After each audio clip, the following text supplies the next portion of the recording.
வணக்கம் ஃப்ரெண்ட்ஸ். இந்த வீடியோவில் நம்ம என்ன பார்க்க போகிறோம் அப்படின்னா, சானியா மிர்சாவின் திருமண வாழ்க்கை முறிவுக்கு காரணம் தனுஷா இல்லை சிம்புவா?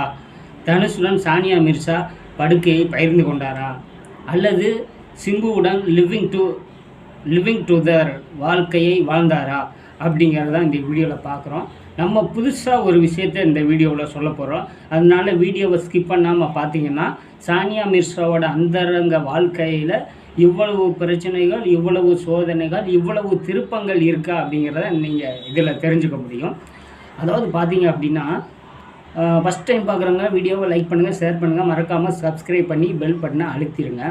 என்ன சொல்ல வர்றோம் அப்படின்னா, பொதுவாகவே ஒரு நடிகையோட வாழ்க்கை வரலாறு, அந்தரங்கள் அப்படின்னு சொல்லிட்டு வீடியோ போட்டோம்னா அந்த வீடியோ மிகப்பெரிய அளவில் ஹிட் அடிக்குது.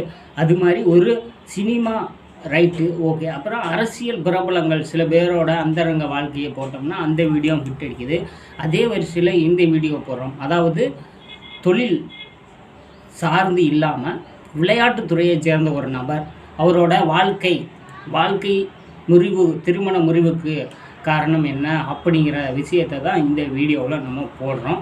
எல்லாருமே பார்க்குறவங்க, ஃபஸ்ட் டைம் பார்க்குறவங்க வீடியோவை லைக் பண்ணிடுங்க. சானியா மிர்சா ஹைதராபாத், இந்தியாவில் பிறந்த ஹைதராபாத்தை, அதாவது கர்நாடகா மாநிலம் இருக்குல்ல, பெங்களூரில் ஹைதராபாத் அப்படின்னு சொல்லுவோம். அந்த ஹைதராபாத்தில் பிறந்தவர் தான் சானியா மிர்சா. அவர் வந்து ஒரு டென்னிஸ் பிளேயரு. வயசு பார்த்திங்கன்னா 30 தான் ஆகுது. ரொம்ப யங்கான, இளமையான, அது மட்டும் இல்லாமல் அழகான ஒரு திறமையான விளையாட்டு வீராங்கனை. இவர் வந்து பார்த்திங்க அப்படின்னா பல்வேறு உலகத்தர போட்டிகளில் இருந்து சரி, இந்திய அளவில் நடக்கக்கூடிய விளையாட்டு போட்டிகள், அது எந்த போட்டி அப்படின்னா டென்னிஸ், அதாவது கிரிக்கெட் வந்து மட்டைப்பந்துன்னு சொல்லுவோம். இது வந்து என்னன்னு கேட்டிங்கன்னா டென்னிஸ்னால் எல்லாத்துக்குமே தெரியும், இறகுப்பந்துன்னு சொல்லுவோம். ஓகேங்களா? இந்த டென்னிஸ் அப்படிங்கிற போட்டியில் வந்து கலப்பு இரட்டையராக நிறைய போட்டியில் லியாண்டர் பயஸ், மகேஷ் பூபதி, போபண்ணா, இது மாதிரி பல முன்னணி நட்சத்திரங்களோட, பிரபலங்களோட இவர் வந்து கலப்பு இரட்டையராக விளையாண்டி பல போட்டிகளை வென்றிருக்காரு. அது மட்டும் இல்லாமல் தனிப்பட்ட முறையிலையும் வந்து பார்த்திங்கன்னா நிறைய பட்டங்களை வந்து வென்றிருக்காரு. ஏறக்குறைய வந்து பார்த்திங்கன்னா 6 சாம்பியன் பட்டங்களை வந்து கலப்பு இரட்டையர் மற்றும் தனிநபர் பிரிவில் வந்து 6 சாம்பியன் பட்டத்தை வென்ற ஒரு மிகப்பெரிய கிரிக்கெட் வீராங்கனையாக வந்து இன்னமும் வந்து வளம் வந்துக்கிட்டு இருக்காங்க. இவங்க வந்து பார்த்திங்க அப்படின்னா இந்த அளவுக்கு இவங்க வாழ்க்கையில் எப்படி தொழிலில், அதாவது விளையாட்டுத்துறையில் மிகப்பெரிய உச்சம் அடைந்தாங்களோ அதை போலவே இவங்க வந்து என்னன்னு கேட்டிங்கன்னா மிக பிரபலமான நபர்கள் அப்படின்னு இந்தியாவில் லிஸ்ட் எடுத்தோம்னா இவங்களோட ஒரு பேரும் கண்டிப்பாக வந்துடும். அந்த அளவுக்கு பிரபலமாக இருக்கக்கூடிய நபர் வந்து பார்த்திங்கன்னா எப்பயாவது இருந்தாலும், ஒரு ஆணாக இருந்தாலும், ஒரு பெண்ணாக இருந்தாலும் கண்டிப்பாக திருமண வாழ்க்கை அப்படிங்கிறது தவிர்க்க முடியாததான் இந்த காலத்தில், நவீன யுகத்தில் இருக்குது. பல நடிகைகள், விளையாட்டு வீரர்கள், வீராங்கனைகள் பார்த்திங்கன்னா லிவிங் டுகெதர் அப்படிம்பாங்க. அது என்னென்னா திருமணம் ஆகாமலே, தாலி கட்டி கொள்ளாமலே, கையில் மோதிரம் மாற்றிக்கொள்ளாமலே ஒரே அறையில், ஒரே ரூமில் இருட்டு பகல் அப்படின்னு மாறி மாறி குடும்ப கணவன் மனைவியாக, காதலன் காதலியாக வாழ்வாங்க, குழந்தையை பெற்றுக்குவாங்க. இது வந்து பார்த்திங்கன்னா உலக அளவில் மிகப்பெரிய ட்ரெண்டாக இப்போ நடந்துக்கிட்டு இருக்குது. பல நாடுகளில் பார்த்திங்க அப்படின்னா அது மாதிரி வாழ்ந்துவாங்க. லிவிங் டுகெதர் அப்படிங்கிற ரிலேஷன்ஷிப்பில் வாழ்வாங்க. கணவன் ரீதியாக என்ன செய்வாங்களோ, மனைவி என்ன செய்வாங்களோ எல்லா விஷயங்களுமே செய்வாங்க. அவங்க குழந்தை பெற்றுக்குவாங்க. சில நேரம் அப்படியே குழந்தை பெற்றதுக்கப்புறம் தனியாக பிரிஞ்சு போயிடுவாங்க. பல நல்ல பிரபலங்கள் என்ன பண்ணுவாங்கன்னா, குழந்தை உண்டானதுக்கப்புறம் அவர்கள் திருமணம் செய்துக்குவாங்க. இதை பகிரங்கமாக பொதுவெளியில் அறிவிப்பாங்க, நாங்கள் இத்தனை திருமணம் செஞ்சுக்கிறோம் அப்படின்னு சொல்லிட்டு. உதாரணத்துக்கு பார்த்தீங்க அப்படின்னா நயன்தாரா சொல்லலாம், நயன்தாரா, விக்னேஷ் சிவன் சொல்லலாம். அவங்க பார்த்திங்கன்னா ஏற்கனவே பல வருடங்களாக காதலித்தார்கள். அவர்கள் வந்து திருமணம் செய்துக்கிட்டாங்க. அவங்க பார்த்திங்க அப்படின்னா 2 ஆண் குழந்தைகளை தத்தெடுத்து, வாடகை தாய் மூலமாக தத்தெடுத்து அவங்க வளர்த்து வர்றாங்க. அவங்களோட திருமண வாழ்க்கை சீரும் சிறப்பாக போயிட்டுருக்குது. அதே மாதிரி பார்த்திங்கன்னா தமிழ் சினிமாவில் மிகப்பெரிய ட்ராபேக்கான அது பார்த்திங்கன்னா அமலாபால், ஏஎல் விஜய். அமலாபால் வந்து மிகப்பெரிய மைனா படத்தின் மூலம் மிகப்பெரிய பாப்புலரிட்டியாக இருந்தாங்க. தொடர்ந்து ஏஎல் விஜய் மூலமாக பல திரைப்படங்கள் நடித்தாங்க. அவங்களுக்குள்ள கருத்து ஒற்றுமை ஏற்பட்டு திருமணம் செஞ்சு ஒரு 6 மாதம், 1 வருஷத்துலேயே அவங்க பிரிஞ்சு போயிட்டாங்க. இப்போ அமலாபால் வேறு ஒரு தெலுங்கு நடிகரை கல்யாணம் பண்ணியிருக்காங்க. இது போன்ற பல வந்து சம்பவங்கள் வந்து நடந்திருக்குது. ரைட்டுங்களா? அதே மாதிரி பார்த்தீங்கன்னா, குஷ்பு சுந்தர் சி ரொம்ப பழைய காலத்து நடிகை அவங்க.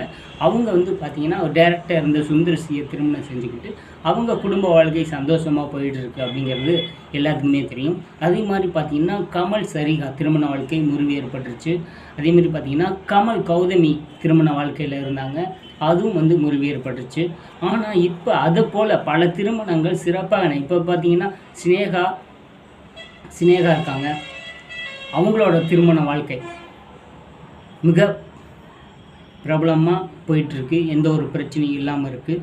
அதே போன்ற பல திரைப்பட நடிகர்களையும் நடிகைகளையும் கதாநாயகிகளையும் அதே போல் விளையாட்டுத்துறையில் இருக்க பல புகழ்பெற்ற வீராங்கனைகளையும் வீரர்களையும் அரசியல் பிரபலங்களையும் நாம் வந்து எளிமையாக எடுத்துக்காட்டாக சொல்ல முடியும்.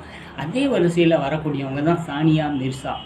சானியா மிர்சா ஒரு இளமையான திறமையான அழகு நிறைந்த பதுமை பெண் வந்து அவங்க திருமண வாழ்க்கையில் என்டர் ஆகும்போது அவங்க திருமண வாழ்க்கைக்குள்ளே அவங்க எப்படியாவது திருமண வாழ்க்கையும் ஒரு சக்ஸஸான ஒரு வெற்றிகரமான வாழ்க்கையை அமைக்கணும் அப்படின்னு சொல்லிட்டு அவங்க என்ன பண்ணுறாங்க, பாகிஸ்தானோட கிரிக்கெட் அணி முன்னாள் கேப்டன் ஷோயிப் மாலிக் அப்படிங்கிறவரை திருமணம் செஞ்சுக்கிறாங்க. என்னடா அது, இந்தியாவில் யாருமே வந்து சானியா மிர்சாவை திருமணம் செய்து கொள்ளக்கூடிய நபர்கள் யாரும் இல்லையா அப்படின்னா, அவங்களுக்குள்ள சில பழக்க வழக்கங்கள் ஏற்பட்டு அவங்க ஏன்னா சானியா மிர்சா ஒரு முஸ்லீம் குடும்பத்தைச் சேர்ந்தவர், ஷோயிப் மாலிக் ஒரு முஸ்லீம் குடும்பத்தைச் சேர்ந்தவர். ஆகவே அவங்க குடும்ப வழக்கப்படி அவர்கள் வந்து இருவரும் திருமணம் செய்து கொள்கிறாங்க. பலவித எதிர்ப்புகள் இருக்குது. ஷோயிப் மாலிக்கும் எதிர்ப்பு இருக்குது, சானியா மிர்சாவுக்கும். இருந்தாலும் இந்தியாவில் ஹைதராபாத்தில் அவங்களோட திருமணம் வந்து சிறப்பாக நடைபெறுகிறது. இந்த திருமணத்துக்கு ஆதாரமாக 5 வயது பெண் குழந்தை வந்து சானியா மிர்சாவுக்கும் ஷோயிப் மாலிக்கும் வந்து ஏற்படுது. இவங்க சந்தோஷமாக தான் போயிட்டுருக்காங்க. இருந்தாலும் ஒரு 2 வருடங்களாக வந்து ஷோயிப் மாலிக்கோட நடவடிக்கையில் அதிருப்தி ஏற்பட்டிருக்கு.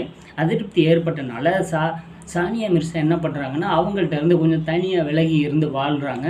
இந்த சூழ்நிலையில் சானியா மிர்சாவை வந்து விவாகரத்து செஞ்சுட்டு ஷோயிப் மாலிக் வந்து பாகிஸ்தானோட சேர்ந்த ஒரு நடிகை. இப்போ ஷோயிப் மாலிக் வந்து 41 வயசு ஆகுது. அவர் வந்து என்னென்னா நடிகை சனா ஜாவித் அப்படிங்கிறவங்கள பாகிஸ்தான் சேர்ந்த சனா ஜாவித் 30 வயதான ஒரு பெண் நடிகை வந்து திருமணம் செய்து கொள்கிறாரு.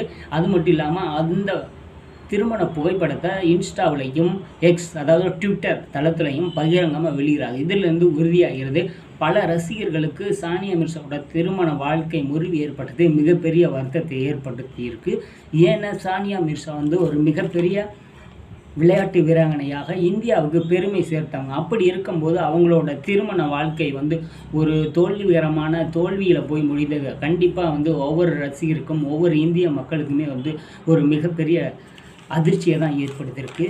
இந்த சூழ்நிலையில் பார்த்தீங்க அப்படின்னா ஷோயிப் மாலிக் ஏன் சானியா மிர்சா விட்டு பிரிஞ்சாருன்னா அதுக்கு பலவித காரணங்கள் சொல்லியிருக்காங்க. உதாரணத்துக்கு பார்த்தீங்கன்னா சானியா மிர்சா வந்து பார்த்திங்கன்னா தனுஷ் கூட வந்து பழக்க வழக்கம் ஏற்பட்டிருக்கு அப்படின்னு ஒரு சாரர் சொல்லியிருக்காங்க. அதே போல் பார்த்திங்கன்னா சிம்பு இருக்கார் பார்த்திங்கன்னா, விரல் வித்தை நடிகர், அவருக்கும் பழக்கம் ஏற்பட்டு அது பிரிவினையில் போய் பல கட்ட பிரச்சனைகளை போயிருக்கா அப்படின்னு சொல்கிறாங்க. ஆனால் உண்மையான பிரச்சனை என்ன அப்படிங்கிறத இன்னும் அலசி ஆராய்ஞ்சிக்கிட்டு இருக்காங்க. நம்ம பைல்வான் ரெங்கநாதன், சினிமா நடிகர் பைல்வான் ரெங்கநாதன் கூட சானியா மிர்சாவோட ஆக்டிவிட்டீஸ்லாம் எல்லாமே அவர் போட்டு வச்சுருக்காரு. இருந்தாலும் பைல்வான் ரெங்கநாதன் சொல்கிறத நாம் நம்பலாமா அப்படின்னா நம்ப முடியாதுன்னு சொல்லலாம். ஏன்னா இந்த ரேகா நாயர் நடிகை, சினிமா நடிகை, திரைப்பட சீரியல் நடிகையோட அவங்களோட அந்தர வாழ்க்கையை சில பொதுவெளியில் பகிரங்கமாக வெளியிட்டு அவர் கொஞ்சம் சர்ச்சையானார். அது பிரச்சனையானுச்சு. ரோட்டிலே அவங்க காலையில் வாக்கிங் போகிறப்ப வந்து ரேகா நாயர் வந்து பார்த்திங்கன்னா ரங்கநாதன் பயில்வாங்கனை அடிக்க போனாங்க, உதைக்க போனாங்க அப்படிங்கிற சோசியல் மீடியாவில் பல கட்ட பிரச்சனைகள்லாம் நம்ம பார்த்துக்கிட்டு தான் இருக்கோம். ஸோ இந்த சூழ்நிலையில் சானியா மிர்சாவோட திருமண வாழ்க்கை கண்டிப்பாக வந்து உங்களுக்கு வருத்தத்தை ஏற்படுத்துதா இல்லை சந்தோஷத்தை ஏற்படுத்துதா அப்படிங்கிறத மறக்காமல் கமெண்ட் பாக்ஸில் கமெண்ட் பண்ணுங்கள் ஃப்ரெண்ட்ஸ்.